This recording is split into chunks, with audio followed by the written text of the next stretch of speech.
नमस्कार दोस्तों, स्वागत है हमारे जीके बुद्ध यूट्यूब चैनल में। एक बार गौतम बुद्ध अपने आश्रम में अपने सभी शिष्यों को शिक्षा दे रहे थे कि दुनिया की सबसे तेज छुरी हमारी जबान है और दुनिया के सबसे खतरनाक हथियार हमारे शब्द है, जो बिना किसी का खून बहाए लोगों को अंदर ही अंदर मार सकते हैं। हमारे शब्द हमारी ताकत हो सकते हैं, लेकिन ये हमारी सबसे बड़ी कमजोरी भी हो सकते हैं। अगर हमें नहीं पता कि कब, कहां और क्या और कितना बोलना है, यदि हम सही समय पर सही इरादे के साथ सही शब्दों का प्रयोग करते हैं तो यह हमें एक सफल व्यक्ति बनाता है।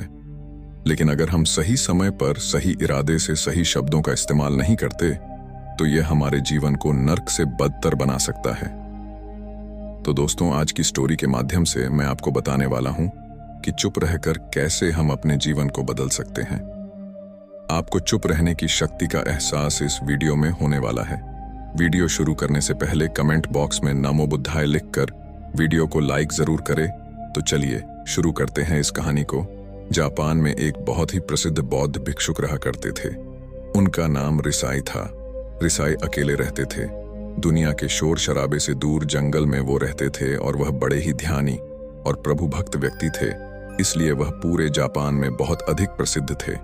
एक दिन एक राजकुमार रिसाई के पास आया और बोला, हे प्रिय भिक्षु, मैं हमेशा थका हुआ, निराश और परेशान महसूस की इच्छा करता है, लेकिन फिर भी मेरे अंदर इतनी अशांति और चिंता क्यों है? रिसाई ने उसकी बात बहुत ही ध्यानपूर्वक सुनी और कुछ सोचने के बाद कहा, तुम इस प्रश्न का उत्तर जानते हो, बस तुमने कभी इस प्रश्न को हल करने की कोशिश नहीं की है। रिसाई ने आगे कहा, मैं एक रिसर्च करना चाहता हूं, क्या तुम मेरा साथ उसमें दोगे? इस रिसर्च के बाद तुम्हारे जीवन में किसी भी तरह की अशांति और चिंता नहीं रहेगी। ये बातें सुनकर राजकुमार बहुत हैरान था। उसने रिसाई से कहा, बताइए मुझे क्या करना होगा? अपने मन की शांति के लिए मैं कुछ भी करने को तैयार हूं। राजकुमार की इन्हीं बातों को सुनकर भिक्षु ने कहा, तो फिर आप अगले 15 दिन के लिए मेरे आश्रम में रहोगे और एक सामान्य व्यक्ति की तरह अपना जीवन व्यतीत करोगे, और इन 15 दिनों में तुम अकेले और चुपचाप रहोगे, जितना हो सके कम बोलोगे। राजकुमार उस भिक्षु की बातें सुनकर सहमत हो गया। पहले दिन राजकुमार को लगा कि उसका मन सामान्य से अधिक अशांत और विचलित है। उसके मन में तरह तरह के विचार आ रहे हैं और वह आम लोगों की तरह जीवन जीने में असहज महसूस कर रहा है। उसे अंदर से बोलने की इच्छा हो रही थी, लेकिन वह चुपचाप रहा। उसके मुंह से एक भी शब्द नहीं निकला। बस वह चुपचाप बैठा रहता, लेकिन रात होते होते उसे अंदर ही अंदर शांति का अनुभव होने लगा। उसके लिए यह अनुभव अजीब था।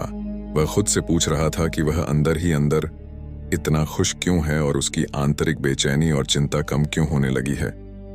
अगले दिन राजकुमार अकेला चुपचाप बैठा रहा और वह प्रकृति को निहार रहा। वह पौधों को, फूलों को, आकाश में उड़ रहे पक्षियों को। वह अपने जीवन में पहली बार यह अद्भुत दृश्य महसूस कर रहा था कि उसके पास कितनी सुंदरता है।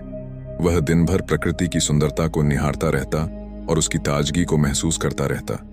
इसी तरह से 10 दिन बीत गए और उसके मन की सारी बेचैनी, सारी हलचल, सारी उथल पुथल और सारा तनाव गायब हो गया। 11वें दिन की सुबह राजकुमार फिर से एकांत में बैठ गया और कुछ ही मिनटों में उसकी आंखें अपने आप बंद हो गईं और वह गहरे ध्यान में चला गया। वह पूरे दिन वहीं पर आंखें बंद करके बैठा रहा और गहरे ध्यान में डूबा रहा। ना कोई शब्द, ना कोई चिंता। राजकुमार भीतर से असीम शांति और आनंद से भर गया। राजकुमार अपने बाकी के 4 दिन इसी तरह गहरे ध्यान में व्यतीत करने के बाद 15 दिन बाद रिसाई के सामने प्रस्तुत हुआ और रिसाई को प्रणाम करके बोला, प्रिय भिक्षु, मुझे उत्तर मिल गया कि मेरे मन में इतनी उथल पुथल और चिंता क्यों थी। मैं जान गया कि मेरा मन इतना अशांत और विचलित क्यों था। रिसाई मुस्कुराते हुए पूछा, बताओ क्या उत्तर मिला तुम्हें? राजकुमार ने कहा, मैं आवश्यकता से अधिक बातें करता था। मैं किसी पर भी अपने शब्द और ऊर्जा व्यर्थ करता था। मैं दिन भर अपने लोगों से फालतू की बातें करता रहता और फिर उन्हीं के बारे में अकेले में सोचता रहता और ज्यादातर समय नकारात्मक ही सोचता रहता। इस तरह मैं बस अपना समय बर्बाद कर रहा था। ज्यादा बोलने और नकारात्मक सोचने की वजह से मेरा मन अशांत और बेचैन हो गया था और इसी वजह से मैं किसी भी काम को ठीक से नहीं कर पा रहा था, जिसकी वजह से मैं हर काम में असफल होने लगा और फिर इन्हीं लगातार मिलने वाली असफलताओं की वजह से ही मैं और भी उदास और चिड़चिड़ा हो गया। इन्हीं सभी चीजों की वजह से मेरा जीवन नष्ट हो रहा था, लेकिन यहाँ पर बिताए हुए 15 दिन मेरे लिए पूरी तरह से अलग थे। मुझे कुछ अलग ही एहसास यहाँ पर हो रहा था। अब मुझे ऐसा लग रहा है मैं अपना जीवन पूरी तरह से जी रहा हूँ, लेकिन इससे पहले मैं अपना जीवन गलत तरीके से जी रहा था। और मैंने यह भी सीखा कि हमें सिर्फ ध्यान करने की जरूरत नहीं है। ध्यान अपने आप होता है जब हम इस शांत और मौन होते हैं। ध्यान के पिछले कुछ दिनों के दौरान मैंने जो पहली चीज सीखी वह यह है कि मनुष्य के जीवन के सबसे महत्वपूर्ण घटना स्वयं को जानना है। यह सुनकर रिसाई ने कहा, सिर्फ तुम ही नहीं, दुनिया में ज्यादातर लोग जरूरत से ज्यादा बोलते हैं। आज भी लोग ज्यादातर समय केवल एक दूसरे को नीचा दिखाने के लिए ही बोलते हैं। कुछ लोग ना चाहते हुए भी बातें करते हैं और अपना जीवन बर्बाद कर लेते हैं। रिसाई ने राजकुमार को चुप रहने का महत्व समझाते हुए कहा, एक बार गौतम बुद्ध से उनके शिष्यों ने पूछा, प्रिय बुद्ध, आप ज्यादातर समय चुप क्यों रहते हैं? बुद्ध ने कहा, क्योंकि चुप रहने से व्यक्ति अंदर से अनंत शांति की गहराइयों में होता हूं। मौन अपने भीतर उतरने की पहली सीढ़ी है। मौन के बिना स्वयं को जानना असंभव है। स्वयं को जानने और समझने का पहला नियम है कि मौन हो जाओ। उतना ही बोलो जितना अत्यंत आवश्यक हो। बेफिजूल की बातें करना छोड़ दो। तुम अचानक पाओगे कि 90% से भी ज्यादातर लोग व्यर्थ ही ज्यादा बोलकर अपना समय बर्बाद कर रहे हैं। ना बोलने का कोई भी नुकसान नहीं है, लेकिन यदि आप ज्यादा बोलते हैं तो आप अत्यधिक गलती कर देते हैं। अगर व्यक्ति कम बोलना शुरू कर दे दो, दुनिया की 90% मुसीबतें कम हो जाएंगी, झगड़े फसाद कम हो जाएंगे, उपद्रव कम हो जाएंगे, अदालतें कम हो जाएंगी। अगर लोग थोड़ा चुप रहना सीख लिए, संसार की बहुत सारी समस्याएं हैं, बहुत सारा उपद्रव सिर्फ बोलने से पैदा होते हैं। सारी बात मौन सीखने की है। जब तुम नहीं बोलते तब तुम एकांत में अकेले हो गए। भरे बाजार में भीड़ में खड़े हो नहीं बोलते, हिमालय के शिखर में पहुंच गए। जिसने मौन की कला जान ली वो भीड़ में भी अकेले होने की कला जान लेता है। वो अपने भीतर ही डुबकी लगाने लगता है। एकांत में तो आदमी स्वर्ग में है, दूसरे की उपस्थिति ही बेचैनी पैदा करती है। पहले तुम्हें चुप रहने की शक्ति को धारण करना होगा। इससे तुम अधिकतर ऊर्जा को बचा लोगे और फिर इस स्थिति में पहुंच जाओगे कि तुम कम बोलने लगोगे। अगर तुम किसी के यहां पर जा रहे हो और परेशान हो जाओ तो ऐसे में उचित है कि आंखें बंद कर लो और अपने में खो जाओ। वहां से आपको ताजगी महसूस होगी, क्योंकि तुम्हारे अंदर ही जीवन का वो स्रोत छिपा हुआ है, वह किसी दूसरे में नहीं है। इसके बाद राजकुमार उस रिसाई से पूछते हैं, आखिर कौन हमें अपने अंदर तक लेकर जाएगा? ये बातें सुनकर रिसाई बुद्ध कहते हैं, तुम्हें स्वयं ही अपने अंदर उतरना होगा और वहीं से परम राज्य जीवन का आनंद ले पाओगे। आनंद का यहीं से जन्म हुआ है, यहीं से तुम मौत में डूब जाओगे। यही तुम्हारा सूरज उदय होगा और यहीं से अस्त होगा। इसी प्रकार तुम बार बार डुबकी लगाओ। जब भी तुम डुबकी लगाकर लौटोगे वहां से तुम पाओगे फिर ताजगी भरी जीवन की नई संपदा मिलेगी। इस नई शक्ति के जन्म होने से तुम्हारी थकान गई, उदासी गई, चिंता गई।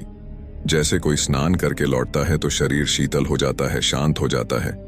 ऐसे ही जब कोई भीतर से साफ होकर वापस आता है, मौन में स्नान करके लौटता है, तो समस्त अस्तित्व, समस्त व्यक्तित्व शांत और मौन हो जाता है, आनंदित हो जाता है। जब तुम आंतरिक मौन की उस पराकाष्ठा पर पहुंच जाओगे तब तुम पाओगे कि बोलने से भी तुम्हारा मौन खंडित नहीं होता, वो बना ही रहता है। उसकी एक अंतर्धारा लगातार तुम्हारे भीतर बहती रहती है। तुम बोलते तो हो, तुम शब्द का उपयोग भी करते हो, लेकिन वो तुम्हारे मौन को खंडित नहीं कर पाती। एक बार गहरे मौन में स्थिर हो जाओ, फिर तुम्हारी वाणी में भी मिठास आ जाएगी। तुम्हारा बोलना संगीतपूर्ण होगा, तुम्हारा बोलना सत्य होगा। तुम बोलोगे तो दूसरों पर भी शीतलता छा जाएगी। जैसे ही तुम अंदर से चुप होते हो, तुम इतने शक्तिशाली होने लगते हो कि समाज की निर्भरता तुम छोड़ने लगते हो और तुम्हारे जीवन में एक मस्ती आती है जो केवल दीवानों के जीवन में होती है। तुम्हारे चेहरे पर एक नई रौनक आ जाती है। तुम्हारी आंखें किसी अमृत के समान हो जाती हैं और तुम अनंत शांति के समुद्र में डूबने लगते हो। इतना कहकर भिक्षु रिझाई ने अपनी बात खत्म की और वो मौन में चले गए। राजकुमार उनका धन्यवाद कर कर अपने महल में चला गया। दोस्तों, आपने भी अनुभव किया होगा कि बहुत ज्यादा बात करने से दिमाग अशांत हो जाता है, जिससे हम अपने दिमाग पर नियंत्रण खो देते हैं और साथ ही अपना ध्यान भी खो देते हैं। जो लोग बहुत ज्यादा बोलते हैं उनके पास किसी एक काम पर ध्यान केंद्रित करने की काबिलियत नहीं होती। वो अपने किसी भी लक्ष्य पर पूरी तरह से केंद्रित नहीं कर पाते।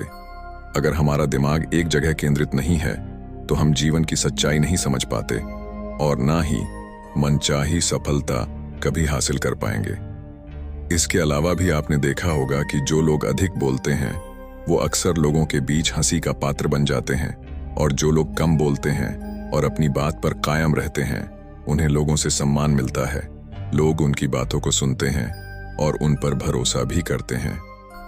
जो लोग जरूरत से अधिक बोलते हैं और अपने विचारों के बारे में पक्के नहीं होते, उनका दिमाग स्थिर और विचलित रहता है, शोर से भरा रहता है, और एक अशांत दिमाग वाला व्यक्ति जीवन में किसी भी चीज में सफल नहीं हो पाता, क्योंकि वह किसी भी काम में फोकस नहीं कर पाता।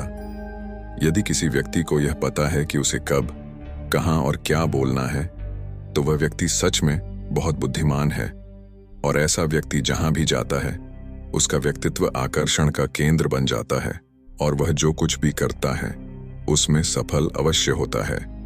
अगर हम किसी महान और सफल व्यक्ति के व्यक्तित्व को गहराई से देखें तो पाएंगे कि वो कम बोलते हैं और कम से कम शब्दों में अपनी बात खत्म कर देते हैं। वो बोलने से पहले वो चीजों और जिसके बारे में उसे बोलना है उनके बारे में गहराई से सोचते हैं। लेकिन जो लोग बहुत ज्यादा बोलते हैं, बहुत बार वो झूठ भी बोलते हैं और अपनी बातों से दूसरों के मन और विचारों पर कचरा डालते रहते हैं। वह ज्यादातर समय दूसरों की बुराई करते रहते हैं, इसलिए उनके अपने भी उनसे नफरत करने लगते हैं और उनसे बचने की कोशिश करते हैं। हमारे भारतीय उपनिषदों में कहा गया है कि हमारे शब्द वास्तविक ब्रह्म शक्ति हैं। मौन से धैर्य आता है, धैर्य से ध्यान, और ध्यान से हम अपने जीवन के बारे में जागरूक हो जाते हैं। इसलिए अगर हम ज्यादा बात करते हैं तो हम मौन को खो देते हैं, जो मन की शांति का पहला स्तंभ है। दोस्तों, आज से हम भी चुप रहने का अभ्यास अवश्य करेंगे। आज से हम भी वही बोलेंगे जो जरूरी है, और हम कोशिश करेंगे कि कम से कम शब्दों में अपनी बात खत्म करें, और हो सके तो कोशिश करेंगे कि रोज कम से कम 30 मिनट एकांत में चुपचाप बैठेंगे। और मुझे पूरा विश्वास है कि इससे हम सबके अंदर एक सकारात्मक बदलाव जरूर आएगा।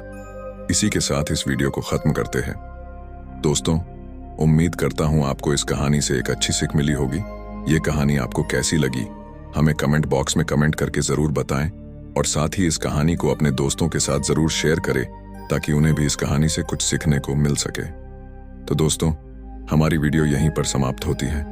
अगर हमारी वीडियो पसंद आए तो वीडियो को लाइक कर चैनल को सब्सक्राइब करना ना भूले। धन्यवाद।